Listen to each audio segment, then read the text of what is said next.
Episode 371 to 380। अगले दिन party में जोश ने हंसते हुए सीट की तरफ देखा और कहा, ओह, ये वास्तव में कुछ भी नहीं है।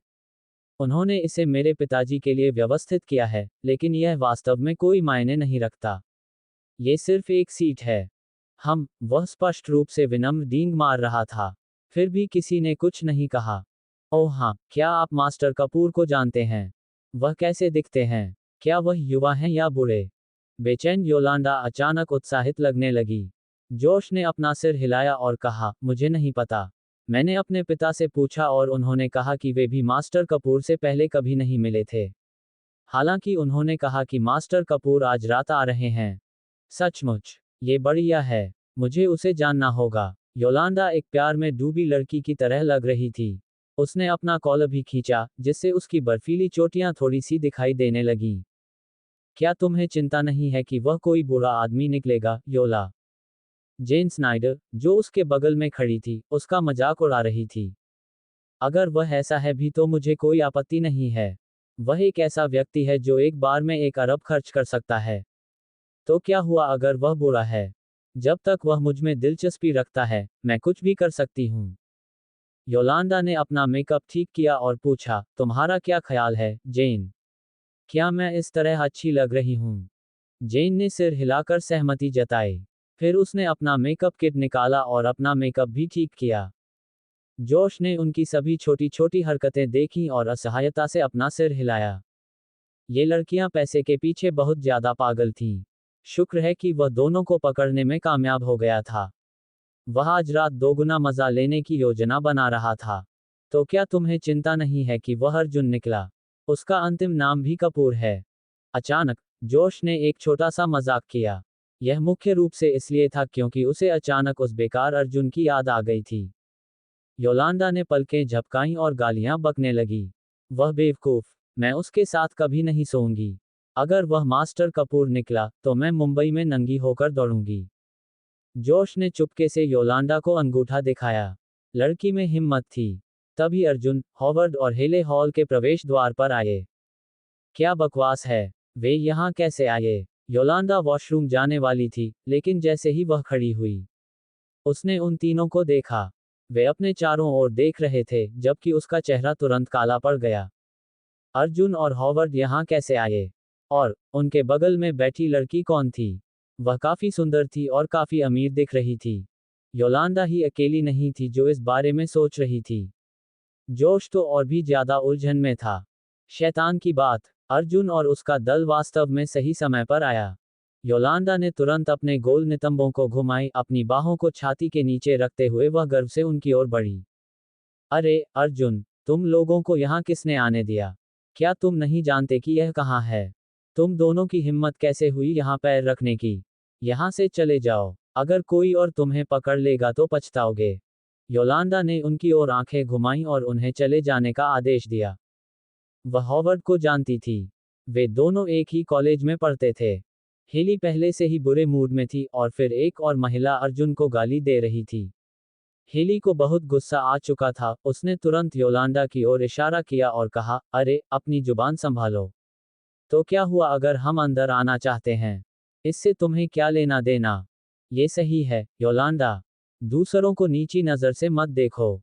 मानो तुम्हें यहाँ रहने का कोई अधिकार है। हॉवर्ड ने उसे एक तरफ देखते हुए कहा। हॉवर्ड, तुम कमीने, इसका तुमसे कोई लेना देना नहीं है। मेरी नजरों से दूर हो जाओ। योलांडा चिल्लाए और उसे खरोंचने लगी। अर्जुन ने उसे रोका, सख्त नजर से देखा। उसने उसे घूरकर देखा और धीमी आवाज में कहा, हमने तुम्हें नाराज करने के लिए कुछ नहीं किया, है ना, योलांडा? क्या तुम्हें इतना दुश्मनी करनी है? इसके अलावा, तुम कौन होती हो ये पूछने वाली कि हमें यहाँ रहना चाहिए या नहीं? योलांडा एकदम से शर्मिंदगी महसूस करने लगी और स्तब्ध रह गई।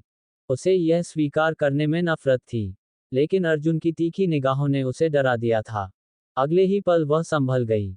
शर्मिंदगी में उसने अपनी उंगली अर्जुन की नाक में घुसा दी और चिल्लाने लगी, मैं तुम्हें मूर्ख कहूंगी, अर्जुन कपूर, लेकिन ये हर जगह के मूर्खों का अपमान होगा। अपने आप को याद रखो। यहाँ कैपिटल सिटी के कपूर ग्रुप के मास्टर कपूर के लिए एक पार्टी रखी गई है। तुम्हारे जैसे किसान को यहाँ रहने का कोई अधिकार नहीं है। ऐसा किसने कहा? किसने नियम तय किए कि कौन यहाँ आ सकता है और कौन नहीं? अर्जुन ने ठंडे स्वर में उत्तर दिया। वह अब काफी परेशान था और वह योलांडा के अहंकार को बर्दाश्त नहीं कर सकता था। यहाँ कोई भी नहीं आ सकता। तभी जोश उनके पास आया, अपने हाथ जेबों में डाले और हवा को अपने पैरों के पीछे रखते हुए चल रहा था। उसने अपने होठों के कोनों को ऊपर उठाकर शरारती मुस्कान बिखेरी। कपूर, यदि आप जीवन का अनुभव करने के लिए यहाँ आए हैं, तो आपको उस दरवाजे से बाहर निकलकर दाईं ओर मुड़ जाना चाहिए। जोश ने अर्जुन की ओर इशारा करते हुए कहा, लेकिन यहाँ कैपिटल सिटी के कपूर ग्रुप के मास्टर कपूर के लिए एक पार्टी रखी गई है। आपने खुद ही देखा है। यहाँ हर कोई अपने आप में मशहूर और शक्तिशाली है। जहाँ तक तुम्हारा सवाल है, तुम तो एक निकम्मे आदमी हो जो अपनी पत्नी के एप्रन स्ट्रिंग्स पर जी रहे हो। तुम यहाँ आने की हिम्मत कैसे कर सकते हो? उसने अपनी घृणा को छिपाने की भी जहमत नहीं उठाई। क्या ये पार्टी वाकई इतनी शानदार है, मैकेडम्स? क्या तुम कपूर ग्रुप के यंग मास्टर की चापलूसी करने के लिए इतने उत्सुक हो?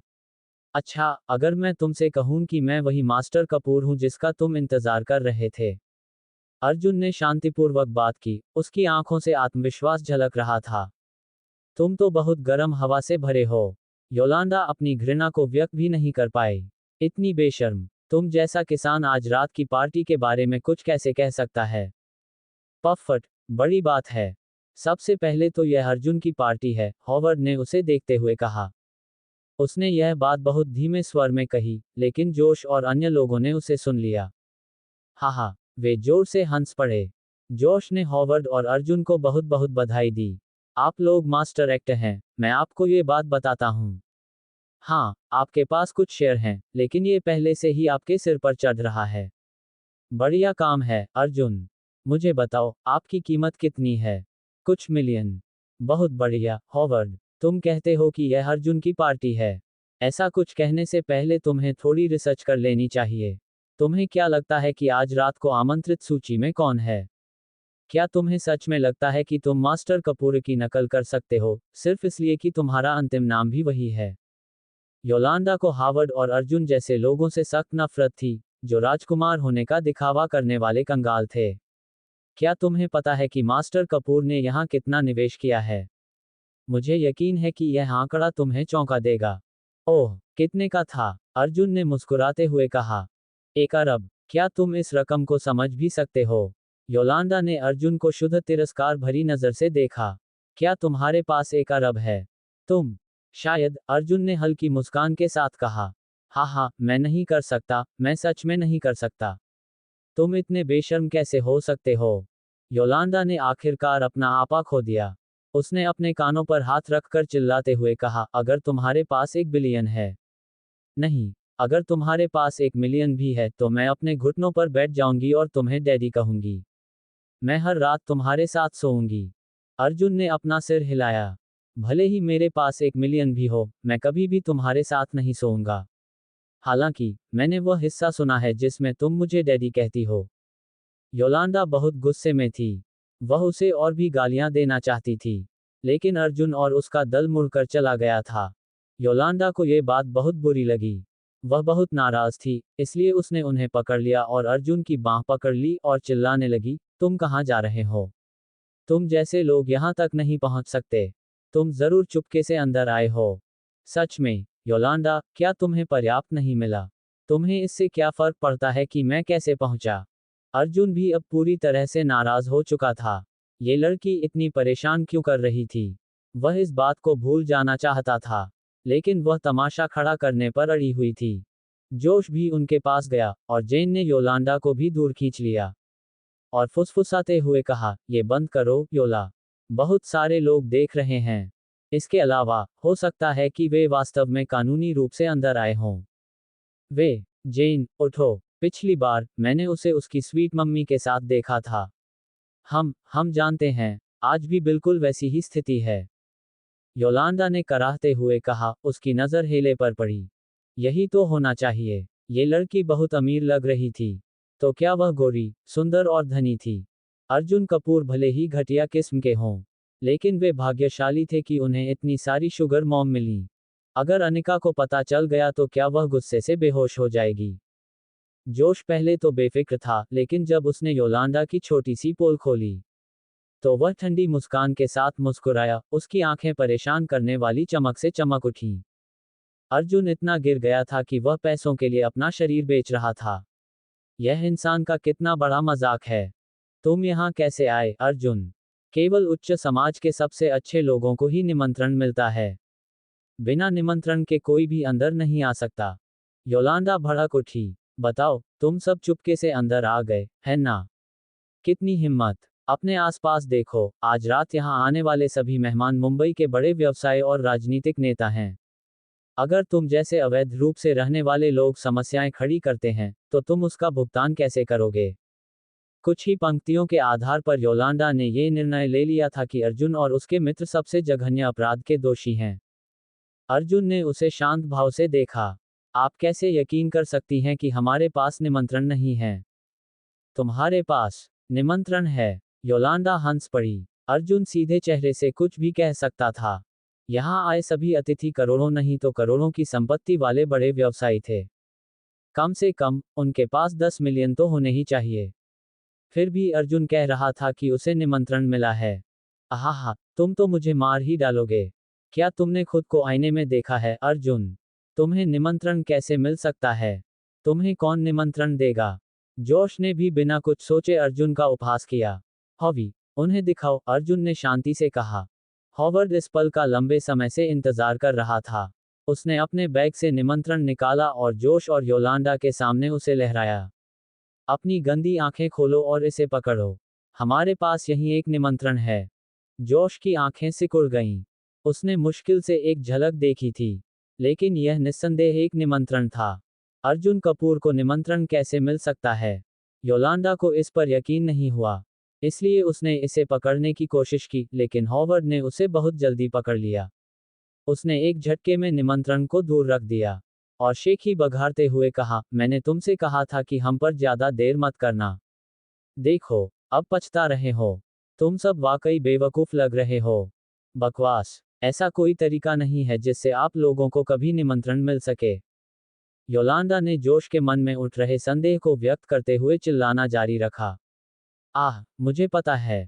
ये तुम्हारे बगल में बैठी वह अमीर छोटी कुतिया है ना अर्जुन? अगर वह यहाँ आने का खर्च उठा सकती है तो वह बहुत अमीर है।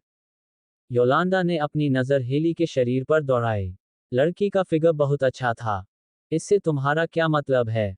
अर्जुन ने भौहें सिकोड़कर पूछा। हेले की अभिव्यक्ति भी तूफानी लग रही थी। तुम्हें क्या लगता है मेरा क्या मतलब है? जाहिर है तुम अपनी अमीर कुतिया के एप्रन स्ट्रिंग्स पर यहाँ तक पहुँच गए हो। योलांडा ने भौहें चढ़ाते हुए कहा, तो तुम्हारा भी कोई अफेयर चल रहा है? कितना बेशर्म है। तुमने अभी क्या कहा? वही फिर से कहो। हेली अब खुद को रोक नहीं पाई। ये पहली बार था जब उसे इस तरह अपमानित किया जा रहा था। मेरे और अर्जुन के बीच कुछ भी नहीं है। तुम यहाँ बेशर्म हो, ऐसे कपड़े पहने हुए। तुम किसे फंसाने की कोशिश कर रहे हो? मुझे पता है, ये जगह अमीर लोगों से भरी हुई है। इसलिए तुम एक अमीर आदमी की पैंट में घुसना चाहते हो, है ना? मुझे तुम्हारे माता पिता के लिए बहुत शर्मिंदगी महसूस हो रही है। उन्होंने एक गंदी सोच वाली वेश्या को जन्म दिया। तुम किसको वेश्या कह रही हो? एक और शब्द बोलो और मैं तुम्हारा मुंह फाड़ दूंगी। योलांडा गुस्से से भड़क उठी। ऐसा लग रहा था कि वे महिलाएं एक दूसरे का गला घोंटने वाली थीं। इसलिए जोश और अर्जुन को उन्हें खींचकर अलग करना पड़ा। बहुत बढ़िया, अर्जुन, तुम में वाकई हिम्मत है। तुम इतने भाग्यशाली हो कि तुम यहाँ आ गए, लेकिन मैं तुम्हें चेतावनी दे रहा हूँ। ये तुम जैसों के लिए जगह नहीं है। अगर मैं तुम्हारी जगह होता तो मैं जल्दी से यहाँ से चला जाता। जोश अपनी आंखों में चमक लिए अर्जुन के पास गया। उसने अर्जुन के कंधे को थपथपाया और थोड़ा जोर लगाते हुए अर्जुन को दबाया। दोनों के बीच माहौल तनावपूर्ण हो गया। अर्जुन ने ऊपर देखा, उसके होठों पर एक ठंडी मुस्कान थी। क्या होगा अगर मैं नहीं जाना चाहूं? तनाव बढ़ गया और उनके आसपास की हवा कई डिग्री ठंडी हो गई। अर्जुन और जोश एक दूसरे को घूर रहे थे, चिंगारी उड़ रही थी। योलांडा ने उपहास करते हुए कहा, बस, जोश, इन बेवकूफों पर अपनी सांसें बर्बाद मत करो। चलो चलें। आखिरकार, योलांडा भी जानती थी कि उसे यहाँ कोई हंगामा नहीं करना चाहिए। इससे उन दोनों के लिए अच्छा नहीं होगा। दोनों व्यक्तियों को अलग किया गया और जोश ने अर्जुन को चेतावनी देते हुए एक आखिरी शब्द कहा। अर्जुन, मैं इस बार तुम्हें जाने देता हूँ। लेकिन तुम बस इंतजार करो और देखो। ओह, मैं इंतजार करूंगा। अर्जुन ने शांत मुस्कान के साथ कहा। देखो, जोश कितना घटिया इंसान है अर्जुन। मुझे उसे पीटने का मन कर रहा है। हॉवर्ड ने गुस्से में कहा, पार्टी कब शुरू होगी? मैं वाकई तुम्हें स्टेज पर देखना चाहता हूं ताकि तुम उसे सबके सामने जीवन भर की सबसे बड़ी मार दे सको। इस तरह दिखावा करना, क्योंकि उसके बूढ़े पिता के पास थोड़ा पैसा और कुछ कनेक्शन है। तो क्या हुआ अगर उसके पास अपनी छोटी सी कंपनी और थोड़ी सी बचत है? मानो वह हमारे मास्टर कपूर जितना ही अमीर हो। हेले ने अपनी सुंदर भौहें सिकुड़ी और कुछ नहीं कहा। वह बस अर्जुन की साइड प्रोफाइल को देखती रही। अर्जुन इस समय क्या सोच रहा था उसे समझ में नहीं आया, लेकिन उसे लग रहा था कि आज रात किसी को नींद नहीं आने वाली है। वे सभी लोग जो पहले अर्जुन को नीची दृष्टि से देखते थे अब उसे ऊपर की दृष्टि से देखने को विवश होंगे। आज रात पार्टी में सबसे चमकता सितारा बनना उसकी किस्मत में लिखा था। दूसरी ओर कैपिटल सिटी और कपूर ग्रुप के अंतर्गत आने वाली सहायक कंपनियों की दवा कंपनियों के प्रमुख समर्पित कर्मचारियों के नेतृत्व में मुख्य हॉल में आ रहे थे। जैसे ही वे हॉल में पहुंचे, सभी की निगाहें उनकी ओर मुड़ गईं। सभी ने अपने गिलास उठाकर इन नेताओं को बधाई दी, उनसे बातचीत की या यूं कहें कि उनकी चापलूसी की। ये सभी कैपिटल सिटी के बड़े लोग थे और वे सभी कपूर ग्रुप की आज्ञा का पालन करते थे। इसके अलावा हडसन कैश कपूर ग्रुप के अध्यक्ष थे। उन्होंने अरबों डॉलर की पूंजी और संसाधनों पर नियंत्रण किया। मिस्टर कैश, आज आप बहुत शानदार दिख रहे हैं। वैसे, मैंने सुना है कि मास्टर कपूर आज रात पार्टी में आएंगे। क्या आप हमें उस महान व्यक्ति के बारे में कुछ और बता सकते हैं? ये सही है, मिस्टर कैश। हम उनसे मिलने के लिए बेताब हैं। आखिरकार, उन्होंने एक ही बार में पूरे 1 अरब का निवेश किया है। हडसन कैश ने अपने आसपास खड़े प्रत्येक व्यक्ति की ओर सिर हिलाकर अभिवादन किया।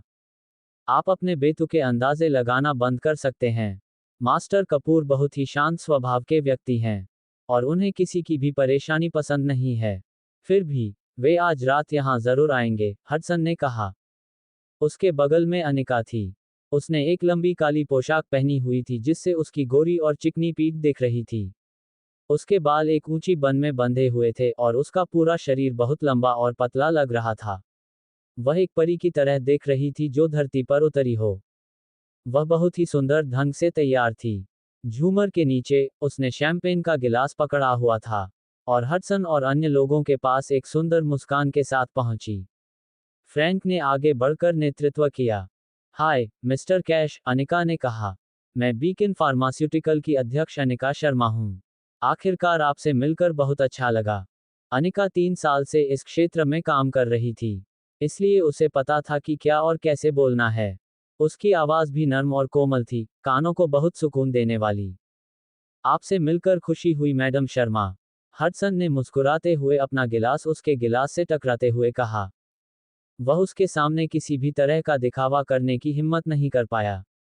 आखिरकार, वह उसके मालिक की पत्नी थी, भले ही उसे अभी तक ये पता नहीं था। यंग मास्टर की योजना हडसन को यातना देने की थी, यहां तक कि उसे युवा मालिक की पत्नी को भी धोखा देना पड़ा। उस समय आपकी मदद के लिए धन्यवाद, मिस्टर पेन। जोएल ने मुझे सब कुछ बताया। अगर आपकी मदद न होती, तो बीकन उस संकट से बच नहीं पाता, और हम निश्चित रूप से कपूर ग्रुप का निवेश प्राप्त करने के लिए यहां नहीं होते। अनिका ने थोड़ा झुककर वाइन का घूंट लिया और वर्नोन पेन की तरफ देखा। यह उसका आभार व्यक्त करने का तरीका था। जब बीकन फार्मास्यूटिकल को बंद किया जा रहा था, जब उनके पास कोई ऑर्डर या आपूर्तिकर्ता नहीं था, तो ये सब जोएल हैरिस की बदौलत ही संभव हो सका कि उन्हें हॉजसन से पहला ऑर्डर मिला। होह, वर्नन एक पल के लिए उलझन में पड़ गया और यह उसके चेहरे पर दिख रहा था। जोएल ने कुछ समय पहले ही उससे इस घटना का जिक्र किया था और उसने हैरिस एंटरप्राइज को भी लाइन पर रख दिया था। फिर भी वर्नोन ने बीकन की मदद जोएल हैरिस की वजह से नहीं, बल्कि अनिका के पति फिलिप की वजह से की थी। वह तो सचमुच सोया हुआ दानव था। जोएल हैरिस, उस आदमी के पास बीकन के अनुबंध संकट को सुलझाने में मदद करने के लिए कहीं भी पर्याप्त प्रभाव और संपर्क नहीं था। आखिरकार, वहां 600 मिलियन से अधिक की रकम दांव पर लगी थी। हैरिस एंटरप्राइज के लिए इतना पैसा खर्च करना संभव नहीं था। मुझे लगता है कि आपने कुछ गलत समझा है, मैडम शर्मा। मैं वह व्यक्ति नहीं था जिसने बीकन संकट में आपकी मदद की थी, और यह ऐसा कुछ नहीं था जिसे जोएल हल कर सकता था। वर्नन को अर्जुन के कामों का श्रेय लेने की हिम्मत नहीं हुई। अब तक उसे पूरा यकीन हो चुका था कि अर्जुन ही कैपिटल सिटी के क्लार्क ग्रुप का युवा मालिक था। हडसन कैश ने स्वयं उन्हें ये बात बताई थी। अनिका ने रुककर संदेह से कहा, ये तुम नहीं थे। और यह जोएल भी नहीं था। तो ये कौन था? ये जोएल हैरिस नहीं था। क्या उसने उससे झूठ बोला था? मेरी टांग खींचना बंद करो, मैडम शर्मा। वर्नन ने हल्के से मुस्कुराया और उसे सब कुछ बताने के लिए तैयार हो गया। ऐसा कोई तरीका नहीं है जिससे तुम न जान सको। बीकन के संकट को हल करने वाला व्यक्ति था। ये कपूर ग्रुप से मास्टर कपूर थे, वर्नोन ने मुस्कुराते हुए कहा। अनिका स्तब्ध रह गई, उसका पूरा शरीर अकड़ गया। ये फिर से मास्टर कपूर था। यह मास्टर कपूर कौन था? वह उसकी मदद क्यों करता रहा? तभी लोगों का एक समूह मुख्य द्वार से हॉल में आया। वे अपने साथ एक प्रभावशाली उपस्थिति लेकर आए, जिसका नेतृत्व एक मध्यम आयु वर्ग के व्यक्ति ने किया, जिसके पेट में बियर थी और चेहरा लाल था। उस व्यक्ति के मुंबई के कई दिग्गजों का अभिवादन किया। ये हैरिस एंटरप्राइज से रोनाल्ड हैरिस थे। वह मुंबई के रियल एस्टेट परिदृश्य में मुख्य खिलाड़ी था। जैसे ही वह वहां पहुंचे, लोगों का ध्यान उनकी ओर चला गया। कई लोगों ने आकर उनका अभिवादन किया। जब हडसन ने रोनाल्ड को अंदर आते देखा, तो उसके चेहरे पर उदासी छा गई। उसने अपने सहायक की ओर मुड़कर कहा, जाओ, रोनाल्ड हैरिस को यहाँ बुलाओ। वह इस बात से बहुत नाराज था कि रोनाल्ड और उसके बेटे ने युवा मालिक के कामों का श्रेय ले लिया था। उन्होंने युवा मालकिन की आंखों में धूल झोंकने की कोशिश की। अपनी तरफ खड़े रोनाल्ड अभी भी दूसरों का अभिवादन कर रहे थे। तभी सूट पहने एक आदमी दौड़कर उनके पास आया और बोला, मिस्टर हैरिस, मिस्टर कैश आपको बुला रहे हैं। Mister cash. रोनाल्ड रुक गया और तुरंत ही सबको पीछे छोड़कर हडसन की ओर चल पड़ा। Oh my, mister cash. आपकी प्रतिष्ठा आपसे पहले है, मैं आपसे मिलने के लिए तड़प रहा हूं। रोनाल्ड को संपत्ति के क्षेत्र में काफी अनुभव था, और वह जानता था कि सही बात कैसे कही जाए। ये कैपिटल सिटी के कपूर ग्रुप का अध्यक्ष था। वह मास्टर कपूर का मुखपत्र था। इसके अलावा उन्होंने कपूर दंपति के साथ कई वर्ष बिताए थे, तथा परिवार के साथ उनका काफी प्रभाव और संबंध था। यदि रोनाल्ड हडसन की स्वीकृति प्राप्त कर सके, तो भविष्य में उनकी कंपनी और व्यक्तिगत वित्त को अभूतपूर्व बढ़ावा मिल सकता है। वास्तव में, वह मिलेनियम को भी पार करने में सक्षम हो सकता है। हडसन उनसे बिल्कुल भी खुश नहीं दिखे। उन्होंने ठंडे लहजे में पूछा, मुझे आपसे कुछ पूछना है, मिस्टर हैरिस। कृपया आगे बढ़ें, मिस्टर कैश। रोनाल्ड कुछ उलझन में था। यहाँ क्या हो रहा था? उसे ऐसा क्यों लग रहा था कि मिस्टर कैश उससे खुश नहीं है? क्या आप इस व्यक्ति को जानते हैं? हडसन ने अपने सामने खड़े अनिका की ओर इशारा करते हुए पूछा। अनिका ने अभिवादन के बदले में रोनाल्ड को विनम्रतापूर्वक सिर हिलाकर अभिवादन किया। रोनाल्ड ने अनिका की ओर देखा और तुरंत मुस्कुराते हुए कहा, ओह, यंग अनिका, तुम भी यहाँ हो। ये बहुत बढ़िया है, जोएल कुछ ही देर में आ जाएगा। अनिका ने रोनाल्ड की ओर देखा और उसका अभिवादन किया। हल्की मुस्कान के साथ उसने पूछा, मैं तुमसे कुछ पूछना चाहती हूँ। जब बीकन फार्मास्यूटिकल उस समय अनुबंध तोड़ने के कारण मुसीबत में पड़ गया था, तो क्या तुम और जोएल ही थे जिन्होंने हमारी मदद की थी? रुको, बीकन फार्मास्यूटिकल। रोनाल्ड को तुरंत वह मामला याद आ गया जिसमें उसके बेटे ने उससे मदद मांगी थी। उसने जो नाम बताया वह बीकन फार्मास्यूटिकल लग रहा था। तुम मजाक कर रहे हो अनिका? जोएल ने मुझे उस समय तुम्हारी कंपनी के संकट को देखने के लिए कहा था। लेकिन मैं बस इतना ही कर सकता हूँ। मैं तुम्हारी बिल्कुल भी मदद नहीं कर सका। क्या तुम इस वजह से मुझसे नाराज हो? ये वास्तव में वे नहीं थे। जोएल ने उससे झूठ बोला था। क्यों? हालांकि उस क्षण में अनिका ने मन ही मन राहत की सांस ली। आखिर, अगर जोएल ने ही उसकी मदद की थी, तो वह उसका एहसान चुकाने के लिए तैयार थी। वह उसका बदला कैसे चुका सकती थी? वह अब जोएल के साथ संबंध नहीं रखना चाहती थी, कहीं ऐसा न हो कि अर्जुन उससे नाराज हो जाए। ठीक समय पर, जोएल एक सुंदर सूट पहने हुए पार्टी हॉल में आ पहुंचा। जब उसने भीड़ पर नजर डाली तो देखा कि अनिका अपने पिता के साथ हंसी खुशी बातें कर रहा था। वह हमेशा की तरह सुंदर और मनोहर थी। वह वस्तुतः भीड़ में चमकता हुआ मोती थी। जोएल ने अपना सूट ठीक किया और उसके पास आया। उसके चेहरे पर सौम्य भाव था और उसने कहा, तुम भी यहाँ हो, अनिका?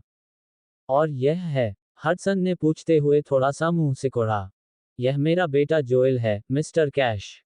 उसके व्यवहार के लिए क्षमा करें। रोनाल्ड का चेहरा थोड़ा जल रहा था। उसे लगा कि यहाँ कुछ गड़बड़ है।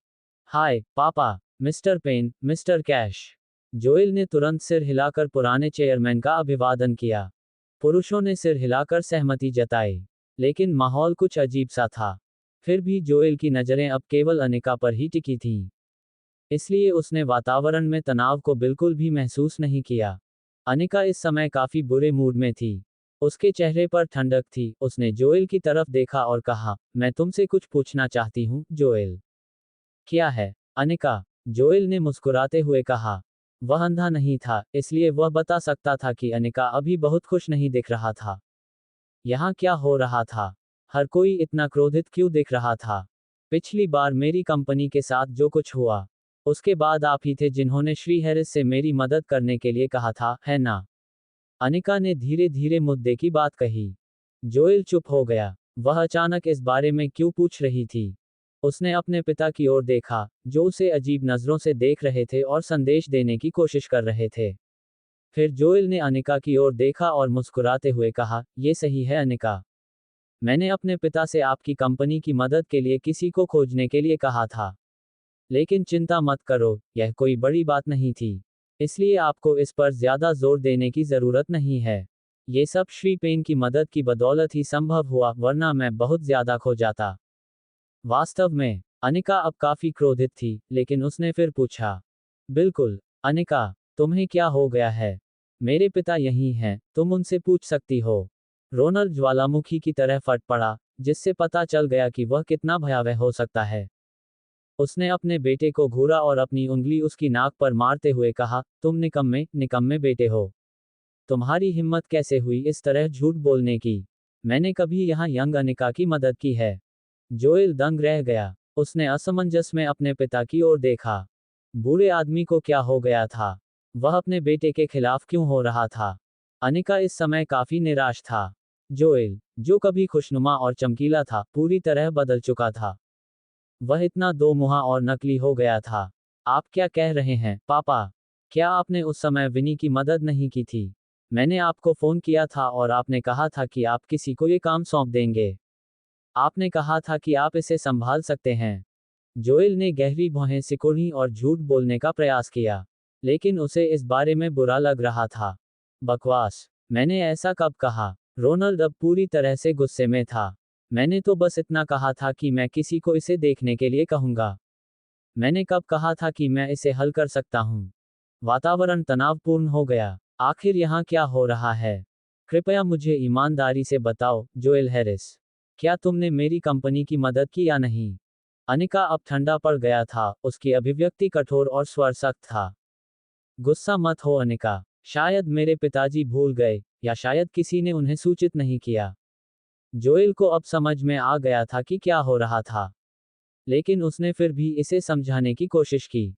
तमाचा! एक जोरदार और जोरदार थप्पड़ पड़ा। रोनाल्ड का पूरा शरीर गुस्से से कांप उठा। उसका चेहरा लाल हो गया था और उसने जोएल को बुरी तरह से थप्पड़ मारा और दहाड़ते हुए कहा, झूठ बोलना बंद करो। तुम बेकार, बेकार बेटे, तुम ऐसी किसी चीज का श्रेय कैसे ले सकते हो? रोनाल्ड क्रोध से फटने वाला था। उन्होंने स्थिति का जायजा लेने के लिए किसी को भेजा था, लेकिन जब तक वे वहां पहुंचे, उन्हें पता चला कि बीकन फार्मास्यूटिकल के संकट का समाधान किसी और ने कर दिया है। किसी ने यूं ही 600 मिलियन का हर्जाना चुका दिया था। यह एक खगोलीय राशि थी। जब उन्होंने इस मामले की गुप्त रूप से जांच की तो उन्हें पता चला कि बीकन का उद्धारकर्ता कपूर नाम का एक व्यक्ति था। वह आदमी कौन हो सकता है? रोनाल्ड को मुंबई में काफी अनुभव था, इसलिए उसे पता लगाने के लिए बस थोड़ी खोज करनी पड़ी। कपूर नाम का यह आदमी कोई और नहीं बल्कि आज रात की पार्टी का मुख्य किरदार था, कैपिटल सिटी के कपूर ग्रुप का मास्टर क्लार्क। भगवान के लिए, वह मास्टर कपूर थे। रोनाल्ड चाहे कितना भी साहसी क्यों ना हो, वह कभी भी मास्टर कपूर के कार्यों का श्रेय लेने का साहस नहीं कर सकेगा। हालांकि, उसके निकम्मे बेटे ने ऐसा ही किया। यदि मास्टर कपूर को इस बारे में पता चल गया, तो रोनाल्ड मुंबई में अब भी कैसे जीवित रह पाएगा? पिताजी, आप मुझे कैसे मार सकते हैं? जोएल दंग रह गया। उसने अपना गाल पकड़ा और अविश्वास से अपने पिता की ओर देखा। मैं तुम्हें क्यों न मारूं? अभी अनिका को सब कुछ समझाओ। रोनाल्ड को अपने बेवकूफ बेटे से इस समय बहुत नफरत थी। लड़के की वासना ने उसकी मानसिकता पर कब्जा कर लिया था। रोनाल्ड को पता था कि उसका बेटा अनिका शर्मा के प्रति बहुत ज्यादा आसक्त था, लेकिन यह वह सीमा थी जिसे उसे कभी पार नहीं करना चाहिए था। वे मास्टर कपूर के बारे में बात कर रहे थे। वह आदमी एक शब्द से हैरिस एंटरप्राइज को दिवालिया बना सकता था। मिस्टर कैश भी अब यहाँ थे, फिर भी जोएल में अभी भी उनके आरोपों को नकारने और अपने झूठ का बचाव करने का साहस था। क्या वह आत्मघाती था? कृपया मेरी बात सुनो, अनिका। जोएल ने मुड़कर अनिका की ओर देखा जिसके चेहरे पर ठंडक थी। उसने समझाने की कोशिश की। बस काफी है, अनिका ने अपनी नाजुक मुट्ठियां भींचते हुए गुस्से से कहा। उसने जोएल को घूरते हुए कहा, क्या तुम्हें मुझे धोखा देने में मजा आता है, जोएल हैरिस? नहीं, अनिका, ये मैं समझा सकता हूँ। जोएल अब घबरा गया। भूल जाओ, मुझसे बात करना बंद करो। मैं अब तुम्हें नहीं देखना चाहती और मुझसे कभी संपर्क नहीं करना चाहती। मैं नहीं चाहती कि मेरे पति को कुछ गलत समझ में आए। अनिका ने उसे ठंडे दिमाग से नकार दिया और फिर अपनी लंबी पोशाक को ऊपर उठाते हुए जाने के लिए मुड़ी। उसके पीछे जोएल अभी भी समझाना चाहता था, लेकिन रोनाल्ड ने उसे घूर कर देखा और चिल्लाया, बेकार लड़का। जब बाकी लोग चले गए, रोनाल्ड ने अपने बेटे को ठंडे मन से देखा और गुस्से से कहा, सीधे खड़े हो जाओ। मैं तुमसे एक बार फिर पूछ रहा हूं, तुमने बीकन के उद्धारकर्ता का नाटक क्यों किया? क्या तुम्हें पता है कि वह कौन था जिसने अनिका शर्मा की मदद की थी? जोएल बहुत दुखी था। उसके पिता ने उसे इतने सारे लोगों के सामने मारा था, जिससे वह शर्मिंदा था और अनिका भी नाराज था। यह मास्टर कपूर थे, आज रात की पार्टी के वीआईपी, कपूर ग्रुप के यंग मास्टर। रोनाल्ड ने खुद ही बड़बड़ाते हुए कहा, तुम अपने हाथ अपने पास ही रखो। अगर तुमने मुझे फिर से ऐसी मुसीबत में डाला तो मैं तुम्हें तुरंत विदेश भेज दूंगा। समझ गया, पिताजी, जोएल ने अपना सिर नीचे झुकाते हुए बुदबुदाया। मेरी आंखों से दूर हो जाओ। जोएल ने अपने पिता को छोड़ दिया और तुरंत अनिका की खोज में निकल पड़ा। हालांकि वह इन चीजों से बिल्कुल भी खुश नहीं था, इसलिए यह मास्टर कपूर ही थे जिन्होंने उस समय अनिका की मदद की थी। अनिका मास्टर कपूर को कब से जानता था? क्या वह सचमुच अर्जुन हो सकता है? बिल्कुल नहीं, वह आदमी पूरी तरह से निकम्मा था। जोएल ने अपना सिर हिलाया और उस हास्यास्पद धारणा को खारिज कर दिया। इसके बाद वह लगातार उसका पीछा करता रहा तथा अनिका को पकड़ने और उसे समझाने की कोशिश करता रहा। अर्जुन दरवाजे पर था। जब उसने जोएल को इतनी जल्दी में भागते हुए देखा तो वह निश्चित रूप से भ्रमित हो गया। जोएल हैरिस भी यहाँ क्यों था? जोएल को अचानक अर्जुन को भी यहाँ देखकर झटका लगा। अगले ही पल वह गुस्से से भर गया। अगर अर्जुन न होता तो जोएल अब तक अनिका के साथ खुशी से रह रहा होता। वह गुस्से में अर्जुन के पास गया और उसका कॉलर पकड़ते हुए चिल्लाया, तुम यहाँ क्यों हो? अर्जुन, तुम कूड़े के टुकड़े हो। क्यों? ये निकम्मा दुष्ट यहाँ कॉपर पीकॉक पैलेस में क्यों था? आज रात की पार्टी क्लार्क ग्रुप के मास्टर कपूर के लिए रखी गई थी। अगर अर्जुन यहाँ होता। असंभव। अर्जुन ने जोएल की बांह खींचकर दूर कर दी और अपना कॉलर सीधा करके जोएल पर ठंडी नजर से व्यंग्य किया। मैं यहाँ क्यों हूँ, तुम पूछ रहे हो? तुम्हें जल्द ही पता चल जाएगा। यहीं रहो और मत जाओ, ठीक है? बेवकूफ, भाड़ में जाओ। जोएल ने उसे गाली दी और एक तरफ फेंक दिया तथा अनिका का पीछा करना जारी रखा। मैं शौचालय जा रहा है, अर्जुन ने शांति से कहा और उस दिशा में देखा जहां जोएल गायब हो गया था। सच तो यह है कि अर्जुन अनिका के पीछे जाना चाहता था, क्योंकि उसने पहले ही उसके खूबसूरत रूप की एक झलक देख ली थी। उसे ऐसा लग रहा था कि आज रात उसकी पत्नी कुछ नाराज थी। कॉपर पीकॉक पैलेस में पार्टी आधिकारिक तौर पर शुरू हो गई थी। मुंबई के बड़े उद्योगपति और प्रसिद्ध व्यवसायी हॉल में आ गए थे और अब सभी सीटों पर कब्जा कर रहे थे। कुछ उद्यमी तो अपनी सीटों पर बैठ गए, लेकिन कई अन्य ऐसे भी थे जो खड़े ही रहे। जो लोग यहां तक पहुंच सके वे सभी मुंबई में प्रसिद्ध थे, और जो लोग यहां मेजों पर बैठ सके वे स्वाभाविक रूप से मुंबई के व्यावसायिक परिदृश्य के नेता थे। फिर भी ये अमीर और शक्तिशाली लोग आज रात पार्टी के मुख्य पात्र की प्रतीक्षा में उत्सुकता से इंतजार कर रहे थे। वे महान मास्टर कपूर की प्रतीक्षा कर रहे थे। अरे, पार्टी जल्द ही शुरू होने वाली है। क्या तुमने मास्टर कपूर को देखा है? नहीं, उन्होंने कहा था कि वह यहाँ आएगा, लेकिन मैंने अब तक उसका कोई संकेत नहीं देखा है। कितना रहस्यमय, ये सारा तामझाम, सब उस मास्टर क्लार्क के लिए। कई लोग फुसफुसाते हुए चर्चा करने लगे और कई लोग इधर उधर देख रहे थे कि जल्द ही उस महान मास्टर कपूर की एक झलक मिल जाएगी। जल्द ही उनका नाम सभी मशहूर हस्तियों की जुबान पर आ गया। कई राजनीतिक नेता भी बेसब्री से इंतजार कर रहे थे। कुछ युवा समाजवादी लोग मास्टर कपूर अपने संभावित राजकुमार के सपने देख रहे थे। ये वह दिन था जिसका वे इंतजार कर रहे थे। आखिरकार, वह एक ऐसा आदमी था जो एक बार में 1 अरब खर्च कर सकता था। जब सभी लोग बेचैनी से इंतजार कर रहे थे तो आज रात की पार्टी के होस्ट और कैपिटल सिटी के कपूर ग्रुप के चेयरमैन हडसन कैश एक साइड हॉल से कमरे में आए। उनके पीछे अन्य निगमों, प्राथमिक और सहायक के अध्यक्षों का एक समूह था। फिर भी वे सभी दुनिया भर की शीर्ष 500 दवा कंपनियों के बोर्ड में थे। ये सभी कंपनियां कपूर ग्रुप की भी थीं। मुख्य हॉल में सभी व्यवसायी खड़े हो गए और नए आगंतुकों का स्वागत किया। मिस्टर कैश, सभी को शुभ संध्या। कृपया बैठिए। जैसा कि कपूर ग्रुप के एक सदस्य से अपेक्षा की जाती है। हडसन कैश ने सिर से पैर तक अपनी श्रेष्ठता, शिष्टाचार और मिलनसारिता प्रदर्शित की। तभी अर्जुन भी बाहर से कमरे में आया। उसका सिर झुका हुआ था और चेहरे पर उदासी थी क्योंकि उसे अनिका नहीं मिला था। संयोग से, फ्रैंक भी दरवाजे से अंदर चला गया। वे दोनों एक दूसरे से टकरा गए। मेरे रास्ते से हट जाओ। फ्रैंक इस समय बहुत बुरे मूड में था और जब उसने अर्जुन को देखा तो उस पर थूक दिया। अनिका पहले ही गुस्से में चला गया था, इसलिए स्वाभाविक रूप से उसने उसका पीछा किया। मुख्य हॉल में लौटने से पहले उसने जोएल हैरिस से पीछा छुड़ाने में उसकी मदद की। अर्जुन जैसे घटिया व्यक्ति के बाद अब उनके सामने जोएल हैरिस के रूप में एक और प्रतिद्वंद्वी मौजूद था। वह आदमी हैरिस एंटरप्राइज का युवा मालिक था। फ्रैंक जानता था कि वह किसी से मुकाबला नहीं कर सकता। अनिका कहाँ है? अर्जुन ने कुछ शत्रुता के साथ पूछा। अरे, अर्जुन कपूर, क्या तुम अंधे हो? मुझे कैसे पता चलेगा कि तुम्हारी पत्नी कहाँ है? क्या तुम उसे खुद नहीं ढूंढ सकते? फ्रैंक ने गुस्से से कहा, अपनी जगह जानो और मेरे रास्ते से हट जाओ। तभी सामंथा उनके पास आई। फ्रैंक, पार्टी शुरू होने वाली है। तुम अभी तक यहाँ क्यों हो? ये बेवकूफ अंदर आ गया। फ्रैंक ने अर्जुन को पूरी अवमानना से देखते हुए उपहास किया। अर्जुन, अरे, तो तुम इसमें सफल हो गए। सामंथा ने उसे नीची नजर से देखा। अच्छा अच्छा, लगता है तुम्हारे पास कुछ तरकीबें हैं। क्या तुम यहाँ क्लीनर बनकर घुसे थे? तुम्हारी खूबसूरत पोशाक का क्या नुकसान हुआ? इसका आपसे कोई लेना देना नहीं है, अर्जुन ने शांत भाव से कहा। कमीनी, मैं तुमसे अच्छे से बात कर रही थी। तुम्हारा ये रवैया क्या है?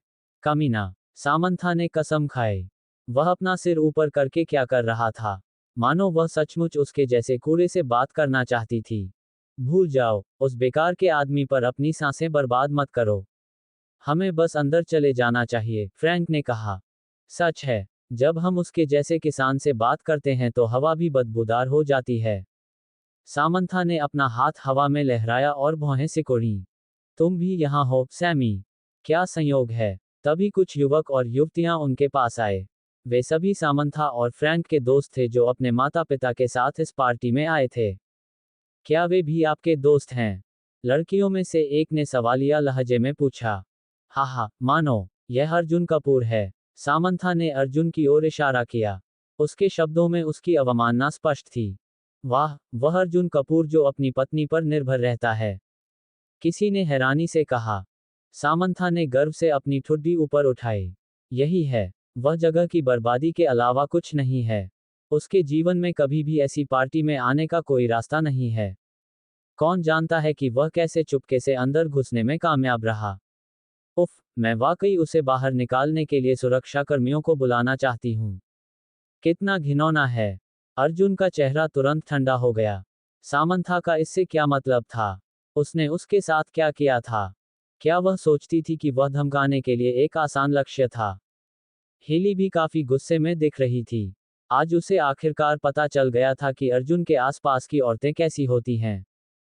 तो फिर सब लोग उसे नीची नजर से देखते थे, है ना? 7 या 8 युवक युवतियों ने तुरंत अर्जुन को घृणा से देखा। क्या तुम लोगों ने बहुत कुछ देख लिया है? कहीं दूर चले जाओ जहां तुम्हारा स्वागत हो। तभी हॉवर्ड आगे बढ़ा और अधीरता से उन्हें भगाने की कोशिश की। हा हा, क्या बात है? क्या तुम्हें भी शर्मिंदगी का डर है? अगर है, तो क्या तुम्हें यहाँ से निकल नहीं जाना चाहिए? सामंथा ने अपनी दोनों बाहें छाती के सामने क्रॉस करके नीचे की ओर देखते हुए नाक सिकोड़ ली। चुप रहो। सच में, सामंथा बेंसन, क्या तुम्हारे पास करने के लिए कुछ और बेहतर नहीं है? मैं यहीं रहना चाहता हूँ, इसलिए मैं यहीं रहूंगा। इससे तुम्हारा क्या लेना देना है? अर्जुन ने तुरंत उत्तर दिया, अब वह स्पष्टतः क्रोधित था। सामंथा ने उपहास करते हुए कहा, तुम एक कछुए हो जिसने कभी अपने छोटे से खोल को नहीं छोड़ा। अगर तुम चाहो तो यहीं रहो, फिर तुम देखोगे कि तुम वास्तव में कितने तुच्छ हो। चल दर। सामंथा ने पलटकर अपनी उभरी हुई गांड ऊपर उठाई। योलांडा, जोश और बाकी लोगों ने भी वह दृश्य देखा। हा हा, ये तो देखो। जोश, अर्जुन वाकई बेकार है। उसने बिना किसी विरोध के इतनी डांट फटकार भी झेली। योलांडा ने उसे ताना मारा। जोश ने भी असहाय हंसी के साथ अपना सिर हिलाया। वह अर्जुन से पूरी तरह निराश हो गया। जब वे एक दूसरे से झगड़ने में व्यस्त थे, दूसरी ओर मुंबई के व्यवसायी हडसन कैश का अभिवादन समाप्त कर चुके थे और अब अपनी सीटों पर बैठ रहे थे। अकस्मात, हडसन ने दरवाजे पर एकत्रित लोगों को देखा और अपने यंग मालिक अर्जुन को भी उनके बीच देखा। ये यंग मास्टर था। यंग मास्टर आ गए थे। उसने अपने शिष्टाचार को पालों पर फेंक दिया और अपने बगल में बैठे लोगों की ओर मुस्कुराया। सब लोग, मास्टर कपूर यहाँ हैं। कहाँ? वे चौंके। हडसन की आंखें उत्साह से चमक रही थीं जब वह खड़ा हुआ और भीड़ को दरवाजे तक ले गया। जब मुंबई के व्यापारियों ने देखा कि हडसन और अन्य बड़े लोग फिर से अपने पैरों पर खड़े हो गए हैं और जल्दी जल्दी में अध्यक्षों के एक समूह को दरवाजे की ओर ले जा रहे हैं, तो उन सभी को पता चल गया कि कुछ तो गड़बड़ है। यह मास्टर कपूर ही होंगे। वे यही होंगे। चलो, चलते हैं। लगे रहो। ये जीवन में एक बार मिलने वाला अवसर है। ये व्यवसाय पिछले वाले से ज्यादा चालाक थे। उन्हें स्वाभाविक रूप से एहसास हुआ कि जो भी मेहमान हडसन कैश के व्यक्तिगत अभिवादन का हकदार हो सकता है, वह वास्तव में महत्वपूर्ण होना चाहिए। इसमें कोई संदेह नहीं कि वह मास्टर कपूर ही थे। रोनाल्ड हैरिस भी कोई आम आदमी नहीं था। हडसन के खड़े होते ही वह पहले से ही उसके पीछे पड़ा हुआ था। समूह हडसन के पीछे पीछे दरवाजे की ओर चला गया। हालांकि, दरवाजे पर केवल कुछ ही यंग लोग इकट्ठे हुए थे। मास्टर कपूर कहीं नजर नहीं आ रहे थे। क्या वह अभी तक यहाँ नहीं आया? अरे, एक तरफ हटो। मास्टर कपूर लगभग आ ही रहे हैं। किसी ने फ्रैंक, अर्जुन और अन्य लोगों की ओर इशारा करते हुए चिल्लाकर कहा कि वे वहां से हट जाएं। यदि ये नासमझ यंग बच्चे सचमुच मास्टर कपूर के रास्ते में आ गए, तो इसकी कीमत उनके माता पिता को चुकानी पड़ेगी। यंग लोग पलटे और तुरंत ठिठक गए। पूरे हॉल से व्यापारी लोग उनकी ओर उमड़ पड़े। उन्होंने भीड़ में अपने माता पिता को भी देखा। एक तरफ हट जाओ, केल। मास्टर कपूर जल्द ही यहाँ आएंगे, रास्ता मत रोको। एक अतिशयोक्तिपूर्ण परिधान पहने महिला दूर से अपने बच्चे पर चिल्ला रही थी। फ्रैंक भी आश्चर्य से पलटा और उछल पड़ा। भीड़ को देखकर लग रहा था कि मास्टर कपूर आने वाले थे। वह पलटा और अर्जुन को घूरते हुए उसे चेतावनी दी, बस तुम रुको, मैं बाद में तुमसे पैसे मांग लूंगा। अर्जुन बस शांति से मुस्कुराया। जब फ्रैंक ने देखा कि अर्जुन का वहां से हटने का कोई इरादा नहीं है, तो वह हंसा। तुम अभी भी वहां क्यों खड़े हो, अर्जुन? क्या तुम मास्टर कपूर का स्वागत करने के लिए यहाँ आए इन सभी व्यापारियों को नहीं देख सकते? ओह, मैं उन्हें ठीक से देख सकता हूँ, अर्जुन ने धीरे से कहा। हा, तो तुम क्यों नहीं खींच रहे हो? अच्छे कुत्ते अपने मालिक के रास्ते से दूर रहते हैं, क्या तुम्हें नहीं पता? फ्रैंक ने नाक भान से कोड़ी। सामंथा बहुत पहले ही किनारे खड़ी हो गई थी और अब वह अपनी सहेलियों से कह रही थी, क्या तुमने देखा? वह वाकई बेकार है। असल में, वह इतना मूर्ख है कि उसे पता ही नहीं है कि उसके लिए क्या अच्छा है। कचरे की तरह रास्ते में खड़ा है, देखते हैं अब वे उसे कैसे बाहर निकालते हैं। सैमी, ऐसा मूर्ख तुम्हारा चचेरा भाई कैसे हो सकता है? ये सही है, मुझे यकीन नहीं हो रहा। वह बस एक मूर्ति की तरह वहां खड़ा है। मुझे पता है न? मुझे यकीन नहीं होता कि इतना घिनौना कमीना अंदर घुसने में कामयाब हो गया। सामंथा ने उसे गालियां दी, जिससे अर्जुन की आवाज गंदगी से भी बदतर हो गई। अरे, अर्जुन, तुम क्यों नहीं जा रहे हो? बाद में मास्टर कपूर के रास्ते में मत आना, मैं बाद में मास्टर कपूर का शानदार चेहरा देखना चाहता हूँ। योलांडा भीड़ में से चिल्लाई, उसके शब्दों में व्यंग्य झलक रहा था। हर कोई पहले से ही अर्जुन का अपमान कर रहा था।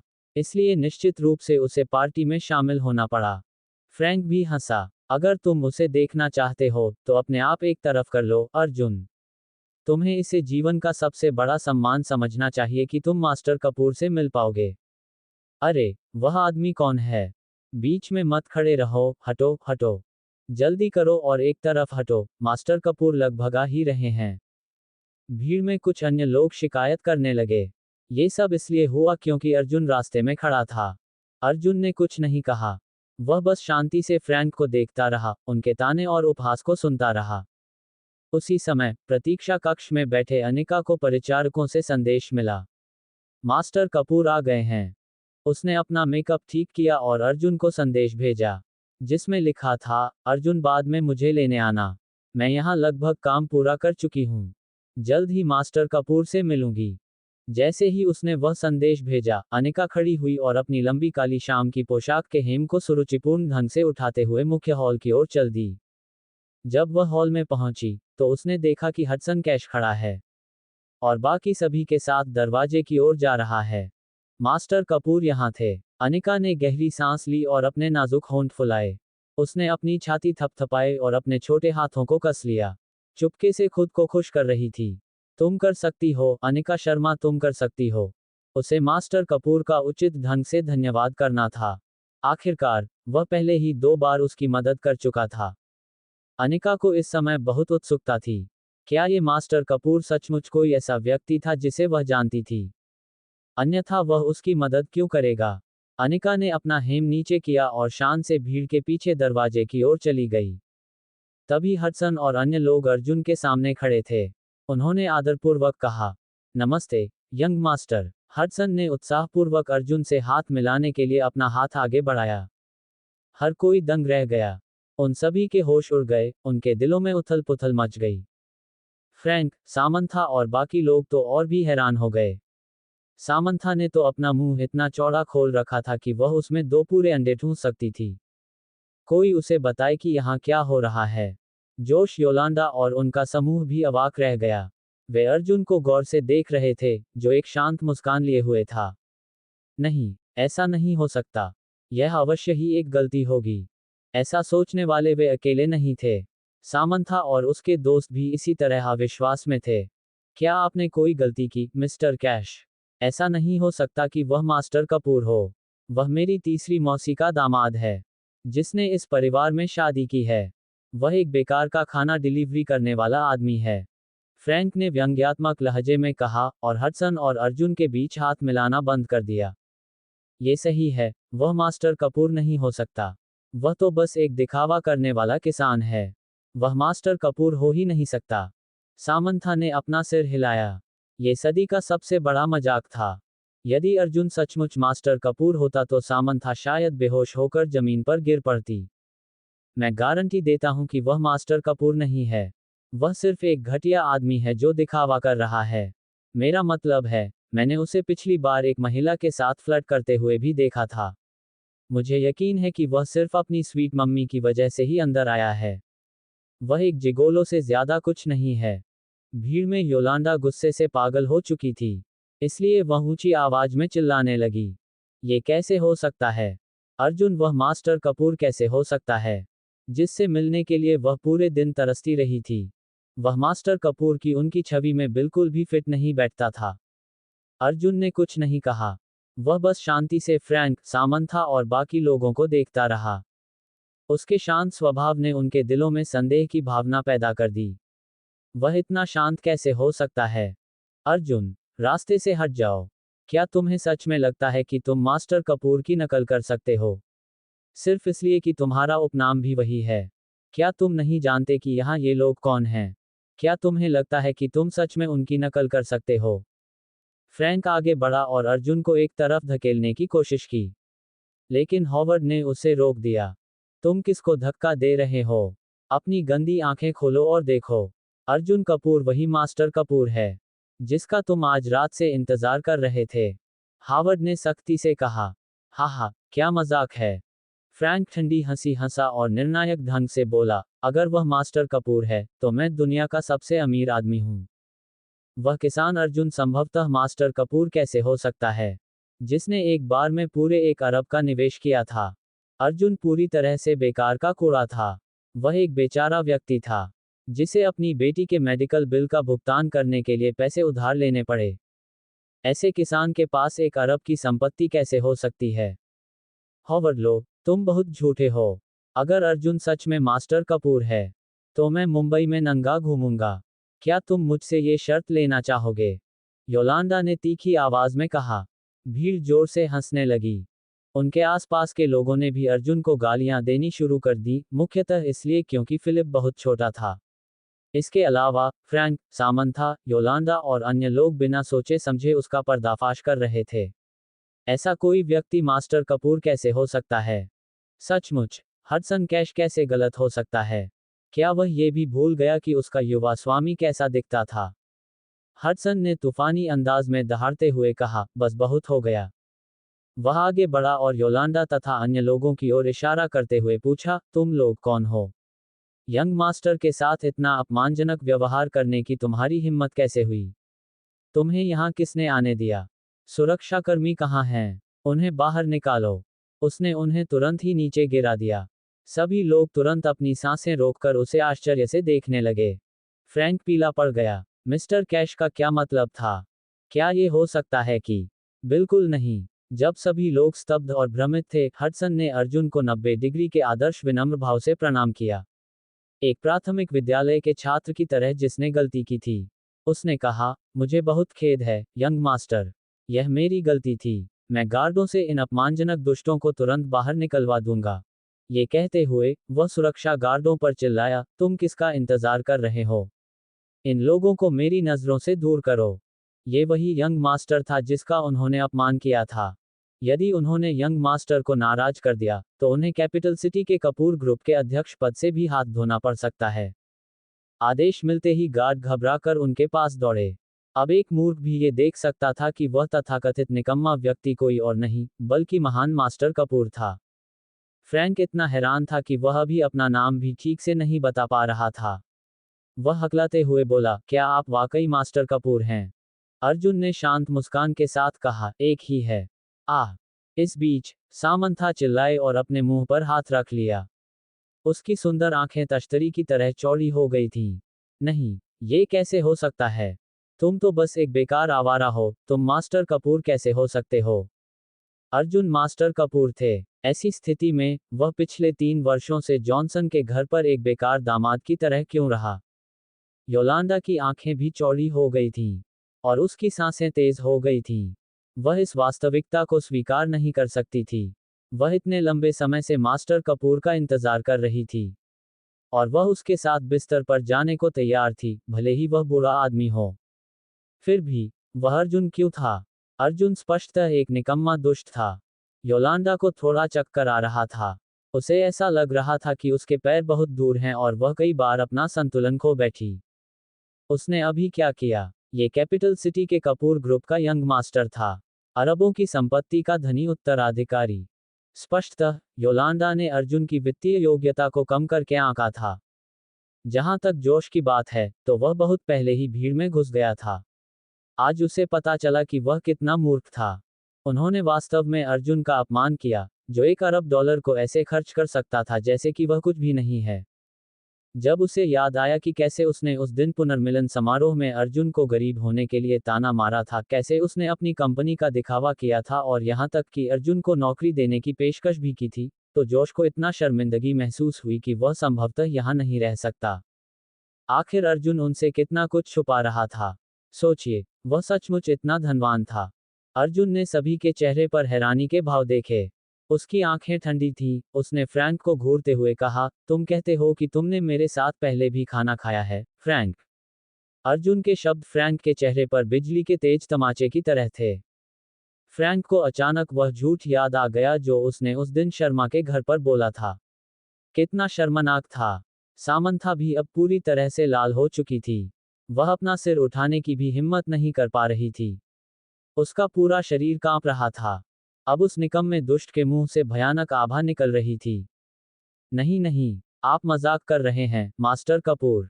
मैं छोटा सा बूढ़ा आदमी आपके साथ एक ही मेज पर कैसे बैठ सकता हूं? फ्रैंक ने अपना सिर नीचा कर लिया। अर्जुन के सामने उसे अपनी पीठ झुकाने में कोई झिझक नहीं हुई। उसके माथे के कोनों से पसीना टपक कर उसके जूतों की नोक पर गिर रहा था। वह अपना सिर उठाने या रीढ़ सीधी करने की हिम्मत नहीं जुटा पाया। आखिरकार अर्जुन ने अभी तक कुछ नहीं कहा था। फ्रैंक के पीछे पीछे सामंथा की भी आंखें झुकी हुई थीं। उसके चेहरे पर घबराहट और भय साफ दिखाई दे रहा था। अर्जुन ने फ्रैंक की तरफ नहीं देखा। वह सजा पाने का हकदार था। इसके बजाय वह योलांडा की तरफ मुड़ा और अपने होठों पर एक ठंडी मुस्कान के साथ बोला, क्या तुम्हें याद है कि तुमने अभी क्या कहा था, योलांडा ली? मैं। योलांडा ने भी अपना सिर नीचे कर लिया, उसकी नजरों से बचते हुए। उसकी उंगलियां उसकी स्कर्ट के हेम को खींच रही थीं। वह पूरी तरह से असहज दिख रही थी। मुझे पता है, इस खूबसूरत महिला ने अभी वादा किया है कि अगर अर्जुन मास्टर कपूर निकला, तो वह अर्जुन को डैडी कहेगी और मुंबई में नग्न होकर दौड़ेगी। हावर्ड आगे बढ़े और निर्भीकता से सभी श्रोताओं के समक्ष घोषणा की। योलांडा अब मुश्किल में फंस गई थी। उसके चेहरे पर शर्मिंदगी साफ झलक रही थी। क्या करे वह? अर्जुन, हम कभी सहपाठी थे, है न? क्या तुम मुझे इस बार जाने दोगे? योलांडा को अपनी आंसू नलियों पर पूरा नियंत्रण था, और वह आसानी से अपनी मर्जी से रो सकती थी।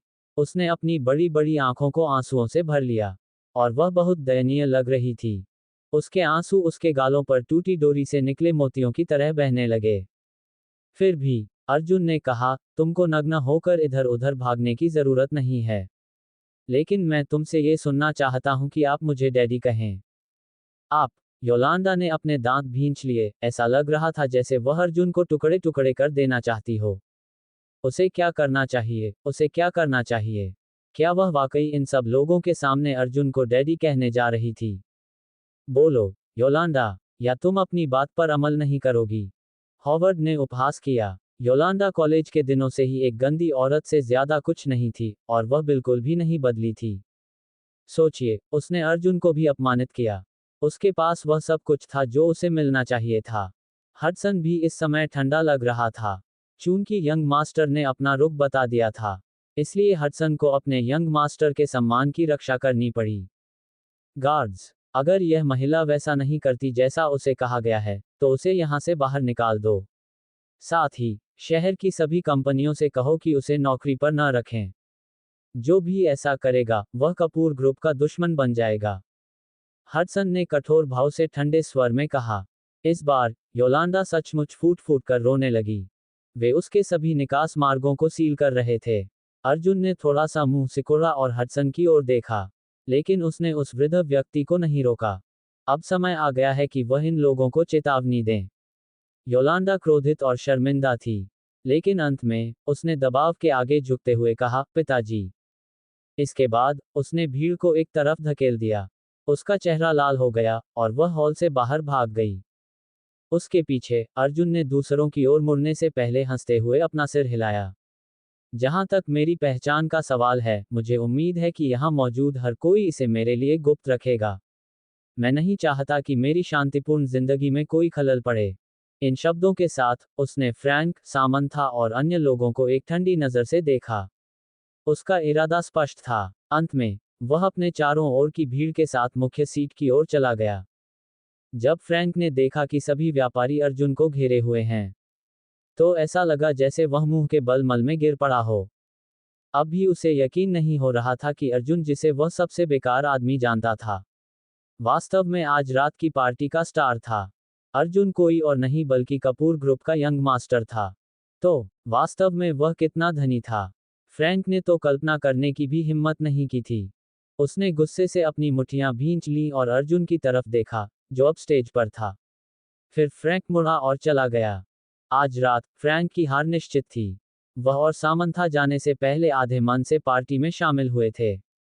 जहां तक अर्जुन की पहचान का सवाल है, उन्होंने इसे किसी को बताने की हिम्मत नहीं की, क्योंकि अर्जुन ने अपनी पहचान बिल्कुल स्पष्ट कर दी थी। उसी समय अनिका ने भीड़ में उस आदमी को दूर से देखा। वह रोशनी के सामने खड़ा था, इसलिए वह उसे बहुत स्पष्ट रूप से नहीं देख पाए। भीड़ द्वारा उसे मुख्य सीट पर ले जाने से पहले उसने बस थोड़ी देर के लिए उसका सिलहुट देखा। क्या वह मास्टर कपूर थे? वे थोड़े परिचित क्यों लग रहे थे? अनिका ने मुंह बनाया और कुछ बार मुस्कुराने का अभ्यास किया, फिर उसने वेटर द्वारा दिया गया गिलास लिया और मुख्य सीट की ओर चली गई। वह आगे बढ़ने ही वाली थी कि उसका फोन गलत समय पर बज उठा। अनिका ने कॉलर आईडी पर नजर डाली और पाया कि यह जोएल था। उसने अपनी सुंदर अर्धचंद्राकार भौहें सिकुड़ी और कॉल को अस्वीकार कर दिया। हालांकि तुरंत ही उसे एक टेक्स्ट संदेश प्राप्त हुआ। विषय वस्तु सीधे मुद्दे पर आ गई। अनिका, मैं कार पार्क पर तुम्हारा इंतजार कर रहा हूँ। मुझे तुम्हें अर्जुन के बारे में कुछ बताना है। अर्जुन, क्या उसे कुछ हुआ? अनिका चिंतित थी। उसने मास्टर कपूर की ओर देखा, जो अपने प्रशंसकों से घिरा हुआ था, और उसने फैसला किया कि वह बाद में भी उनसे मिल सकती है। यही कारण था कि वह मुड़ी और बाहर कार पार्क की ओर चली गई। वह अर्जुन के बारे में बहुत चिंतित थी। दूसरी ओर, अर्जुन मंच पर उपस्थित अतिथियों से भरे हॉल में भाषण दे रहे थे। योलांडा वापस लौट आई थी और अब वह भीड़ के बीच खड़ी थी, अभी भी खोई हुई महसूस कर रही थी। उसकी बड़ी बड़ी आंखें अर्जुन को ध्यान से देख रही थीं, जो अपने भाषण के बीच में था। तो वह वास्तव में मास्टर कपूर थे। वह बेकार का आदमी है। वह साफ तौर पर अमीर है और एक बड़ी कंपनी का यंग मालिक भी है। तो फिर उसने गरीब होने का नाटक क्यों किया? योलांडा ने मन ही मन कसम खाए और जाने के लिए मुड़ी। हालांकि हॉवर्ड ने छाया से बाहर निकलकर उसे एक आधा मुस्कुराहट दी। अगर मुझे सही से याद है, योलांडा, किसी ने कहा था कि अगर अर्जुन मास्टर कपूर निकला तो वह मुंबई में नग्न होकर भागेगी। आप? योलांडा ने अपना पैर पटका, उसका चेहरा शर्म से लाल हो गया। इसका तुमसे कोई लेना देना नहीं है। फिर उसने अपनी किटी हील्स पहन ली और जाने लगी। हालांकि दरवाजे से बाहर निकलते ही उसने पलटकर अर्जुन की तरफ देखा, जो स्टेज पर शांति से मुस्कुरा रहा था। कोई नहीं बता सकता था कि वह क्या सोच रही थी, लेकिन आखिरकार उसने बुदबुदाते हुए कहा, बस तुम रुको, अर्जुन कपूर। तुम मेरे हो।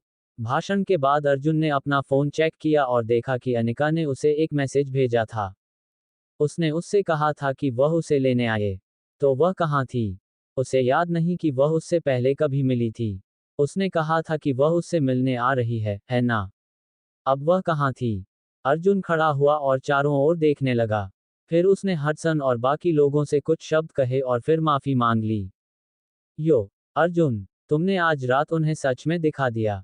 तुम्हें अभी योलांडा का चेहरा देखना चाहिए था, और बाकी लोगों का भी। वे ऐसे दिख रहे थे जैसे उन्होंने कोई भूत देखा हो। यार, ये तो उपचारात्मक है। हॉवर्ड मुस्कुराया और अर्जुन के पीछे कॉपर पीकॉक पैलेस से बाहर चला गया। असल में, अर्जुन, तुम्हारा परिवार कितना अमीर है? क्या तुम्हारे परिवार में भी उपन्यासों की तरह नियम हैं, जहां तुम एक निश्चित उम्र तक अपनी पहचान उजागर नहीं कर सकते? हेले कॉपर पीकॉक पैलेस से बाहर निकली और तुरंत अर्जुन से पूछा। हालांकि वह अर्जुन की असली पहचान पहले से जानती थी, फिर भी वह जो दृश्य देख रही थी उससे वह स्तब्ध थी। हेले, तुम यह नहीं जानती, लेकिन हमारा अर्जुन वहां के सबसे अमीर परिवारों में से एक का उत्तराधिकारी है। हॉवर्ड ने शेखी बघारी। तभी उन तीनों ने योलांडा को देखा, जो दरवाजे पर खड़ी थी। तुम अभी भी यहाँ क्यों हो, योलांडा? हॉवर्ड ने गुस्से से कहा। वह इस महिला और उसके बेशर्मी से सोना खोदने के तरीकों से बहुत तंग आ चुका है। इससे तुम्हारा कोई लेना देना नहीं है। योलांडा ने हॉवर्ड को एक बुरी नज़र से देखा और फिर अर्जुन की ओर मुड़ी। वह थोड़ी दोषी दिख रही थी, उसका चेहरा चमकीला लाल था। अर्जुन, मुझे तुमसे कुछ बात करनी है। अर्जुन ने योलांडा की तरफ देखा, जो बहुत शर्मीली दिख रही थी। वहां क्या हो रहा था? वह उससे किस विषय पर बात करना चाहती होगी? हालांकि हॉवर्ड ने उसे ताना मारते हुए कहा, हाँ, मैं समझ गया कि क्या हो रहा है। तुम्हें पता है कि मास्टर क्लार्क अब अमीर हो गया है, इसलिए तुम उसे खुश करना चाहती हो, है ना? उसके शब्दों ने उसे और भी ज्यादा लाल कर दिया। उसने गुस्से से उसकी तरफ देखा और अर्जुन से कहा, यह अनिका के बारे में है। अगर तुम मेरी बात सुनना चाहते हो तो ये तुम पर निर्भर है। ऐसा कहकर योलांडा जल्दी से मुड़ी और एक तरफ चली गई। अर्जुन ने इस पर विचार किया और वास्तव में उसके साथ चला गया। तुम सच में वहां जा रहे हो, अर्जुन? तुम्हें पता है कि योलांडा कैसी है? हॉवर्ड ने सलाह दी।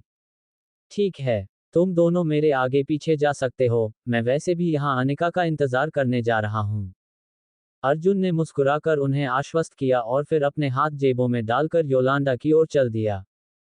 ठीक है, बोलो, तुम अनिका के बारे में क्या कहना चाहते हो?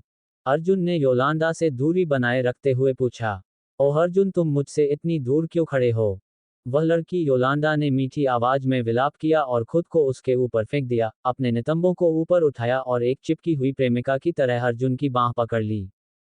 नहीं, जब हम अकेले हों तो बिल्कुल नहीं। चलो, अभी मुद्दे पर वापस आते हैं। अर्जुन ने जल्दी से अपना हाथ योलांडा से दूर खींच लिया और खुद को शांत करने के लिए एक गहरी सांस ली। योलांडा ने उसे घूर कर देखा, लेकिन फिर उसने अपने चेरी जैसे होठों के कोनों को मोड़कर एक चालाक मुस्कान बिखेरी। उसके पास एक मौका था। ये सबसे अमीर परिवारों में से एक का उत्तराधिकारी था, कपूर ग्रुप का यंग मालिक।